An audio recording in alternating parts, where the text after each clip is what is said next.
These days, it's not uncommon for me to come across news stories that feel awfully familiar to things I've already read. While it's easy to slam these news series for being unoriginal, and let's be frank, in some cases they are, that doesn't necessarily mean they aren't worth looking at. If the news story is similar to something I already really enjoyed, then I have no problems with more of a good thing. Even if it's got a premise that's ripped straight from another story that I hated, well, there's always a chance that the new story did a better job executing on that premise than the old one did. All that brings me to the story I'm going to be reviewing today. That is a premise which is pretty darn similar to that of Mahoka Koko no Ritose and Kiko Shoujo wa Kazutsukine. Ladies and gentlemen, may I present Rakudai Kishi no Cavalry.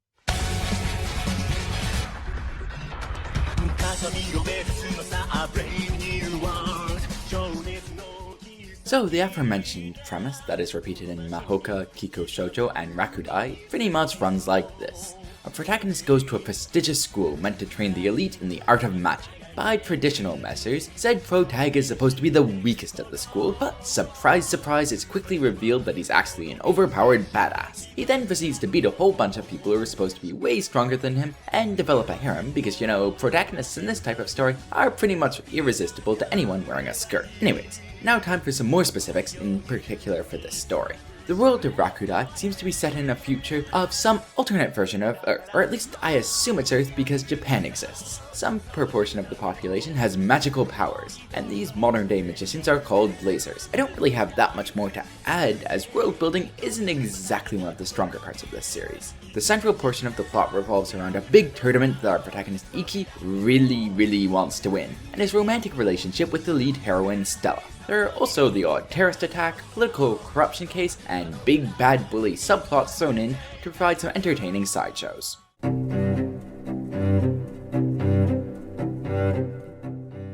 Rakudai is set up in such a way that it initially appears like it's going to become a traditional harem series, but as it progresses, it trends away from that and more towards an ecchi romance, featuring our main hero Iki and heroine Stella. Iki is hardworking, thick-skinned, and honest to a fault. Generally, he's boring in the I want to be as relatable as possible to everyone kind of way, except for his absurd fighting skills and a tragic backstory relating to his abusive family.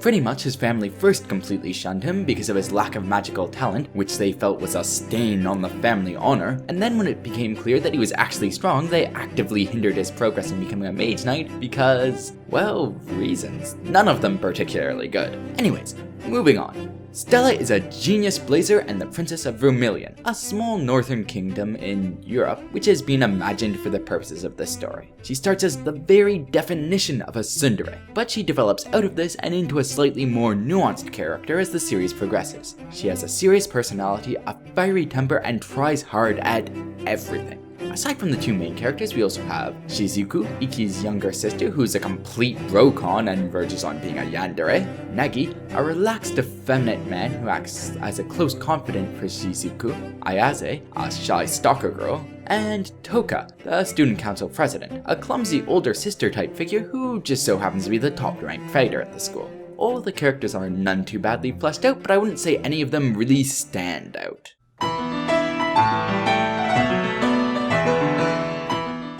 The one thing I really appreciate about this story is the pacing. There's never a dull moment, and I found myself pulled into marathoning all the volumes that have been translated so far in the space of a couple of days. It does a really good job at building up tension in such a way that you become completely wrapped up in the story and forget to think about any of its deficiencies. It also has a romance that doesn't take forever to actually get somewhere. It starts out with Iki walking in on Stella changing, leading to a duel, followed by Stella becoming Iki's slave because ecchi logic, which admittedly is not exactly the best way to start things. But it quickly moves on from there to the awkward do they like me? Don't they like me stage, followed by confession, secret relationship, to public relationship, and hell, by halfway through the third volume, Iki's practicing to ask for Stella's hand in marriage. So yeah, I can only speak for myself, but I have a huge appreciation for stories that actually manage to get past the whole confession and first kiss thing before the story is pretty much over. Also, aside from the pacing, the romance itself is really sweet. Iki and Stella make a great couple, and how they interact is really cute.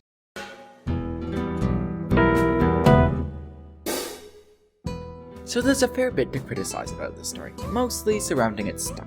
early on there's a hell of a lot of fanservice and it's blatant as hell. As an example, I mean, that, I'm your slave, right? Then washing my master's body is my duty as a maid. Or, Oni-sama, I've always wanted to see you so much. And there's quite a few of those scenes in the first volume. The early plot is pretty bare bones, going from fight scene to ecchi scene and back to another fight. Admittedly, the focus on fanservice gets toned down as the series progresses and the plot gains a fair amount of depth, but it sure doesn't leave a great first impression. Also, as mentioned earlier, the story does a fairly poor job developing the world it's set in. The reader is given just enough information about the world for the plot to make sense, but not a jot more. It would be really interesting to know how the existence of Blazers has changed society relative to the one we currently live in, how the incorporation of Blazers into the military has affected the balance of power in the world, and are there any practical applications for Blazers' powers, and so on and so forth. Unfortunately, the novel scarcely touches on any of these topics and really loses its chance to build a deeper story because of it.